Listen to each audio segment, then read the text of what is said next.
How's it going, everybody? This is Cameron White with White Light Astrology, giving you guys your weekly forecast of what the heck is going on in the universe for August 20th through August 27th.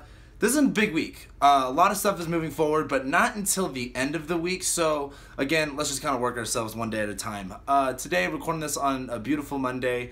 Not a lot happening today. We had the moon in Sagittarius at like the last couple degrees. It's starting to make its conjunction to Saturn, and Mercury went direct on Sunday, so we finally started off the week with that. I think that's really exciting, especially because Mercury's just been, when it had its retrograde back in March and April in Aries, and it was like, squaring Saturn, squaring Mars, conjunct Uranus, like, Mercury got beat up really bad then. And then Mercury also had to deal with an eclipse. Mercury had to deal with the square to Jupiter and a lot of other tenseful things during this past Mercury retrograde.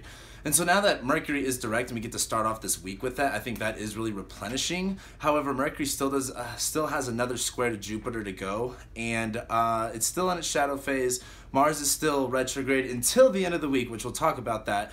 So I feel like the Mars direct is going to pour way more energy into that whole Mercury going direct idea of, like, things working better, communication becoming clearer, and all that nonsense. But Monday, the moon has the last degrees of Sag. It's been fun, but tomorrow, as we go into Tuesday, the moon will go into Capricorn. It will conjunct Saturn, and things kind of get, it's not necessarily like the most, it's not necessarily going to be the most Capricorn energy, because as the moon goes into Capricorn and makes that conjunction to Saturn, it is going to start to square Venus. And as we go into Tuesday, with the moon being in Capricorn, emotionally we're going to feel a little bit of that drained energy, but I think this is going to be a lot more exciting as Mars is in Capricorn and it's starting to station direct, where this Capricorn energy, where it was a little bit sluggish for a while, it's starting to have the energy back there to kind of help us work through it. The moon doesn't really like to be in Capricorn, but with its conjunction to Saturn, with Mars going direct right there, I think we're going to have a fun time emotionally diving into that moon in Capricorn. So the biggest thing for Tuesday, especially because Mars will hit 28 degrees Capricorn as it goes retrograde on Tuesday, it's not going to hit the exact minute, but it's close enough to say that it's basically at its station point. Then the moon will also square Venus too. So Tuesday kind of feels like a day to get a little bit more serious, a day to kind of focus on a little bit more of the projects at hand, things that you kind of have to accomplish. Don't worry about it not necessarily being so much fun, because the moon will be squaring Venus, and maybe you want to be doing something, or maybe you want to go out and have a good time. Don't worry about it. Focus on what you can do, and don't really, conserve your energy. Be constructive with your energy. Then going into Wednesday, the moon will conjunct Pluto, as well as make its exact square to Venus. So as the moon conjuncts Pluto, again, not that big of a deal, and then Venus and Pluto will also make its exact square on that day, with the moon squaring Venus too. That's really going to be kind of like, not a whole Debbie Downer, but with the moon in Capricorn squaring Venus in Libra, where Venus wants to express herself a little bit more, have a little bit more fun. She did just end her square to Saturn, so she's not as depressed anymore, but the moon in Capricorn is going to kind of make us be like, I don't really want to go and do this. I want things to be fair, I want things to be nicer, but I kind of have to focus on some other things that I got going on. So don't let yourself get in the way, I don't want to say make the right choice, but if you want things to be more enjoyable, do the hard work first, usually. That's kind of how it goes. On Thursday, then, also on Wednesday, I forgot to mention this, Mercury leaves its square to Uranus. Thank God. Now, Mercury has been squaring Uranus through this retrograde, and I feel like that's been really intensifying this Mercury retrograde, especially as Uranus just stepped into the water. I shouldn't say stepped into the waters of Taurus, but stepped onto the new discovered land of Taurus. And as Uranus is trying to figure out, where exactly to foot itself, where exactly to ground itself, to where it can have more of that sporadic, spontaneous, liberating energy, it's got Mercury retrograding, where it's trying to relearn things, trying to figure things out.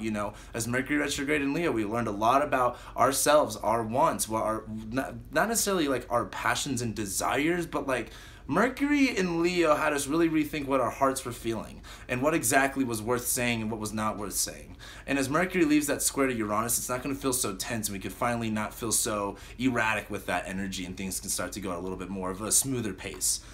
Then on Thursday, there we go, Virgo season begins. That's going to be really exciting, because now that we have Virgo season beginning, the sun entering Virgo, it's going to be trining Saturn and trining Uranus exactly on Saturday.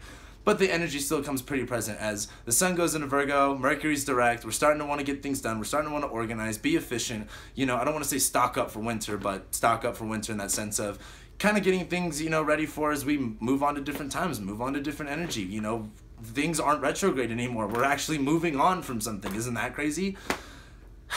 I think it is. That was a long summer. That's all I got to say. The moon will also then conjunct Mars, enter Aquarius, and square Uranus like almost immediately after it. And as the moon conjuncts Mars, especially as Mars starts to station direct, this is when we have that other charge up by the moon where it's kind of like, all right, we're taking this Mars and Capricorn energy somewhere. We got to get stuff done. It could have felt like a lot came to your plate recently. Especially it's out of nowhere, but we're gonna have the momentum to get it all done. Just hang in there for this whole week. Just hang in there. We're almost there. The moon will conjunct Mars, kind of give you a little bit of pressure. Don't worry about it too much. Just do what you can do. Then the moon will go into Aquarius and square Uranus. That's when it's going to feel a little bit more intensified because you're going to be like, I don't know what to do. But as the moon's in Aquarius, just explore your options. Explore where you're really going. Explore that moment. See where you're kind of isolating and alienating yourself from certain opportunities that can really, I don't want to say benefit you because that's really vague, but kind of put you in the direction that is going to solidify your goals. You know, where else can you present yourself? Where else can you connect to? What else can you attach to? What else can you co-create is a good word for that as the moon goes through Aquarius. Because right after the moon goes through Aquarius, we have on Saturday the sun trining Saturn and Uranus exactly. So that's going to be a great day to accomplish things, get things done, have the energy to just it's like kind of wearing that Saturn and Capricorn energy of being serious and being sturdy and having your shit together, and that Uranus and Taurus energy where it's like, yeah, I'm grounded, but I'm still eccentric, I'm still fun, I can still do this and that. And the sun's in Virgo where it's like, I can accomplish anything that I put my mind to. I have a lot of focus, I have a lot of diligence. If I apply things in a practical manner, they will get done. You just have to be that energy. It's not necessarily, you know, being like, I'm going to choose to be productive or, you know, whatever it is. You just kind of have to be it, you know. If a situation calls to you, do some work. If you, notice that you have papers lying around all over the place, you know, get to organizing them. Stuff like that. So as that starts to happen, Venus begins its square to Mars. That's really interesting, and we'll talk more about it as time goes on, but this is really important as Venus goes into Libra, and you know, she's wanting to enjoy herself, she's wanting to express herself. She begins her square to Mars. He's in exaltation in Capricorn. He just got out of a retrograde. It's like, you know, both of them, both Mars and Venus, the couple, they both are doing better now after a long summer, and they want to continue on doing stuff, but there's still a lot of aggression, there's still a lot of built up intensity with, you know, what we're kind of doing and what we're kind of wanting to value. What's going to be nicer, but what's going to be more effective and efficient. Where is our energy going versus where do we want things to go? So that's going to be building up, but we'll talk more about that next week. Don't worry too much about it yet. But you will feel the pressure begin on Saturday when that happens. Then the moon starts to oppose the sun in Aquarius as we begin the full moon in Pisces, which is happening on Sunday.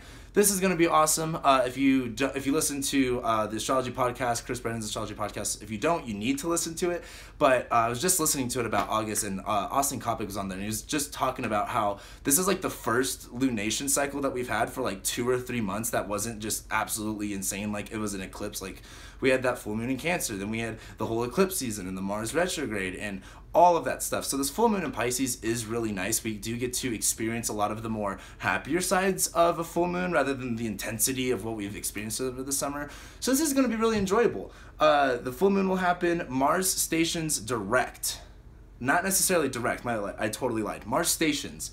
Mars gets cozy at 28 degrees and 36-ish minutes, I think, of Capricorn on Sunday, and Venus squares Pluto. Oh, my bad, I totally lied earlier. Venus squares Pluto exactly on Sunday. This is important because Sunday's going to feel like a little pre-up. It's kind of like a celebration party before the thing actually happens. With the full moon in Pisces, my biggest advice is to really look at what was all brought up.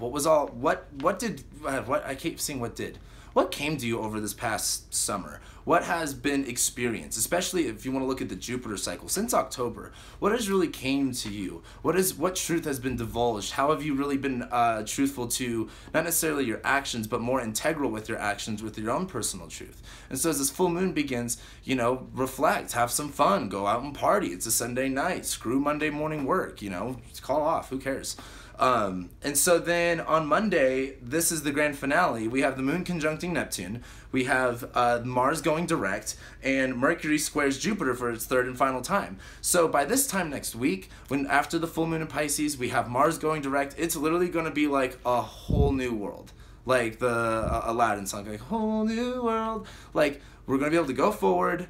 Things are going to be different. We're going to have a nice full moon in Pisces to kind of emotionally / philosophically / whatever Pisces does reflect on this past couple months. Mars is moving direct. We have the energy to move forward. It's just time to begin. It's just time to kind of go, especially as we get to the new moon in Virgo, but that's way later on. But yeah, oh, and the last thing, Mercury squares Jupiter for the 3rd time, and that's important. I've talked about that in my Mercury retrograde video.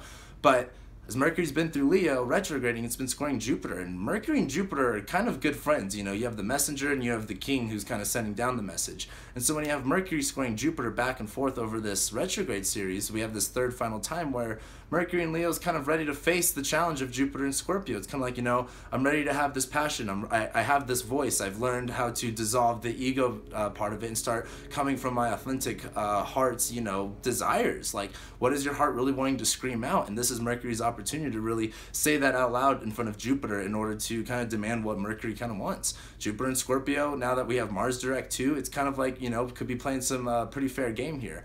So that's what I'm going to leave you guys off with. We have an exciting week next week, but this week's all kind of building up. So enjoy it while it lasts. You know, it's kind of like finally things are ending with the intense summer. We can finally move forward. So move forward with grace, move forward with love, and I will be seeing you guys next week.